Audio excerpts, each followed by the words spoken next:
Welcome back, America, to another exciting episode of The Adults Have Left the Building.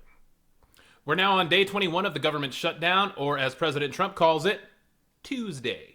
Yeah, the federal government's gone dark for 3 weeks, which sounds cool until you realize it's not a Marvel movie. It's TSA agents working on their third side hustle at a Domino's just to afford rent. So here's the deal. The government's closed because Congress can't agree on a spending bill.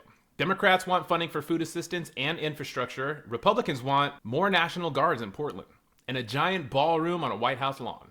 So here's the deal. The government's closed because Congress can't agree on a spending bill. The Democrats want funding for food assistance and infrastructure, while Republicans want more National Guard in Portland. Oregon National Guard onto the streets of Portland. That's important because it's only the state of Oregon's National Guard. The other states that the judge had also said can't come into Oregon, it was a separate ruling that had not been appealed, and so this appeals court only dealt with this. And they say it's all about presidential deference.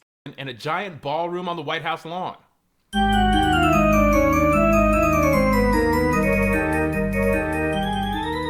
Yes, Trump actually greenlit demolishing part of the White House for $200 million, 90,000 square foot ballroom. You can't make this up. This guy's building $200 million party zone while 800,000 federal employees are skipping dinner. That's like lighting your house on fire and saying, "Don't worry, I'm adding a pool." And now that Trump's at it again with his favorite game, blame everybody else, bingo. It's Biden's fault. It's the Democrats' fault. It's the weather's fault. Hell, it might be Tylenol's fault, because apparently now Tylenol's under FDA review for possibly causing ADHD and autism. And Trump's just thrilled someone else might finally get worse poll numbers than him.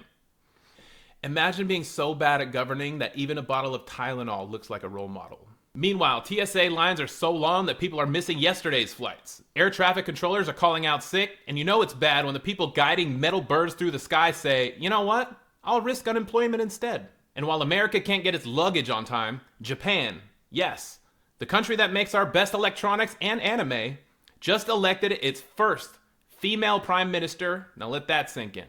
Now let's be clear, Trump could end this shutdown with one meeting, but instead he's doubling down and telling Republicans they won't be extorted by Democrats. Translation? We're not giving in until the working class suffers enough to make me look strong. This isn't fiscal conservatism, this is hostage politics. And the hostages are all of us. Oh, and he's meeting Senate Republicans today, the same group that applauded his Space Force PowerPoint and still think it's infrastructure week is coming any minute now. And if that wasn't enough, Amazon Web Services went down this week, shutting off everything from Snapchat to Fortnite. So now our American teenagers are actually talking to their parents again, and society is collapsing.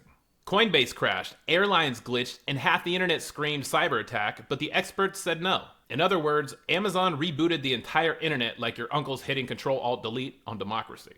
Meanwhile, Trump's building his White House ballroom while National Guard troops are authorized for Portland. Because apparently nothing says law and order like invading your own cities. He's promising to restore unity. You know, the kind of unity where half the country's unpaid and the other half's building dance floors. And who's paying for the shutdown? The working Americans who don't have a ballroom, or even a paycheck. But hey, as Trump World says, it's all part of the plan. So let's sum it all up. The government is frozen. The economy is wheezing. TSA is on life support, and our nation's leader is measuring for chandeliers. This isn't leadership, it's performance art. The kind where the audience pays and their star denies there's a script. You want a metaphor for 2025 America? It's the Blue Jays making the World Series for the first time in a century while our Congress can't even make lunch.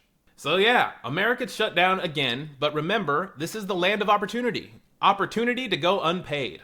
Opportunity to get delayed at TSA. Opportunity to watch your government hold the hostage for political points. But hey, at least we've got a new ballroom. Maybe they'll use it at the next shutdown gala. So welcome to America, home of the broken system, land of the unpaid, and the place where your suffering is just another campaign talking point. This is Almost Above Average. Hit subscribe. We'll see you on the next one.